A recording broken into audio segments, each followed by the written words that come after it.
এই পাঁচটা সপোন দেখিলে ভুলতো কাকো নকব এটা ভুলেই আনিব পাৰে দৰিদ্ৰতা আপুনিও এই ভুল কৰিছে নেকি সপোনৰ গোপন ৰহস্য মৃত্যুৰ সপোন দেখাটো শুভ নে অশুভ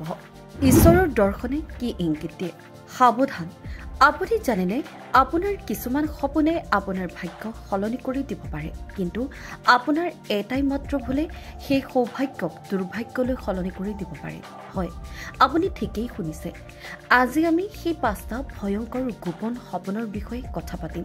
যিবোৰৰ কথা ভুলতো কাৰো আগত ক'ব নালাগে আনকি আপোনাৰ পৰিয়ালৰ সদস্যৰ আগতো নকব আমি সকলোৱে সপোন দেখো কিছুমান মনত থাকে কিছুমান নাথাকে কিন্তু প্ৰায়ে আমি হার পায়ে আনক কওঁ জানেনে আজি মই এটা অদ্ভুত সপোন দেখিলো কিন্তু শাস্ত্ৰই ডাঠি কয় যে কিছুমান সপোনৰ কথা আনক কোৱাটো মহাপাপ কাৰণ এনে কৰিলে সেই সপোনৰ শুভ ফল নিমিষতে ধ্বংস হৈ যায় আহক সেই পাঁচটা গোপন সপোনৰ ৰহস্য ফাদিল কৰোঁ প্ৰকৃতিৰ স্বৰ্গীয় দৰ্শন কল্পনা কৰকচোন আপুনি সপোনত এখন সেউজীয়া উপত্যকাত আছে বা বিশাল সাগৰৰ পাৰত থিয় হৈ আছে বা কোনো পাহাৰৰ শিখৰত বতাহৰ স্পৰ্শ অনুভৱ কৰিছে এই সপোনবোৰ এক স্বৰ্গীয় অনুভৱ ইয়াৰ অৰ্থ হ'ল আপোনাৰ জীৱনলৈ এক বিশাল ভাল খবৰ আহিবলৈ ওলাইছে কিন্তু সাৱধান যদি আপুনি এই স্বৰ্গীয় অনুভৱৰ কথা কাৰোবাৰ আগত কৈ দিয়ে তেন্তে সেই সৌভাগ্য আপোনাৰ হাতৰ মুঠিৰ পৰা ওলাই যাব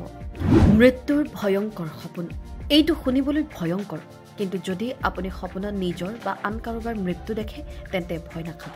কাৰণ ই এক অত্যন্ত শুভ সংকেত ইয়াৰ অৰ্থ হ'ল আপোনাৰ জীৱনৰ সকলো বিপদ আপদ আৰু সমস্যাৰ অন্ত পৰিবলৈ ওলাইছে কিন্তু এই গোপন কথাটো যদি আপুনি ফাদিল কৰে তেন্তে ইয়াৰ শুভ প্ৰভাৱ নিমিষতে নাইকিয়া হৈ যাব সাপৰ ৰহস্যময় দৰ্শন সাপ নাম শুনিলেই আমাৰ গাৰ নোম শিয়ৰি উঠে কিন্তু সপোনত সাপ দেখাটো ভয়ৰ নহয় বৰঞ্চ সৌভাগ্যৰ প্ৰতীকহে ই আপোনাৰ জীৱনলৈ ধন সম্পত্তি অহাৰ ইংগিত দিয়ে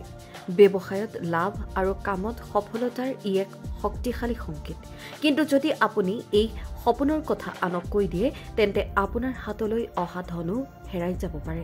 ঈশ্বৰৰ দৈবিক দৰ্শন এইটোৱে হৈছে আটাইতকৈ বিৰল আৰু শক্তিশালী সপোন যদি আপুনি সপোনত কোনো দেৱ দেৱীৰ দৰ্শন লাভ কৰে তেন্তে বুজি লওক যে স্বয়ং ঈশ্বৰে আপোনাক আশীৰ্বাদ দিছে আপোনাৰ জীৱনত এক ডাঙৰ সফলতা আহিবলৈ ওলাইছে কিন্তু এই বৈদিক আশীৰ্বাদৰ কথা আনক কৈ আপুনি ইয়াৰ অপমান নকৰিব নহলে আপোনাৰ সকলো কাম নষ্ট হৈ যাব পাৰে মাছৰ আকস্মিক দৰ্শন সপোনত যদি আপুনি পানীত মাছ সাঁতুৰি থকা দেখে তেন্তে সাজু থাকক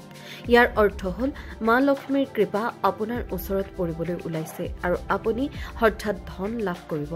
বিশ্বাস কৰা হয় যে এই সপোনৰ ফল এমাহৰ ভিতৰতেই পোৱা যায় কিন্তু যদি আপুনি এই কথাটো আনক কৈ দিয়ে তেন্তে সেই ধন আপোনাৰ ভাগ্যত আৰু নাথাকিবও পাৰে এই পাঁচটা সপোনৰ কথা মনত ৰাখিব আৰু ইয়াক নিজৰ মাজতেই গোপন কৰি ৰাখিব এইবোৰৰ ভিতৰত কোনটো সপোন আপুনি দেখিছে তলত কমেন্ট কৰি জনাবলৈ কিন্তু নাপাহৰিব ভিডিঅ'টো যদি ভাল পালে তেন্তে লাইক শ্বেয়াৰ কৰক আৰু চেনেলটো সাবস্ক্ৰাইব কৰক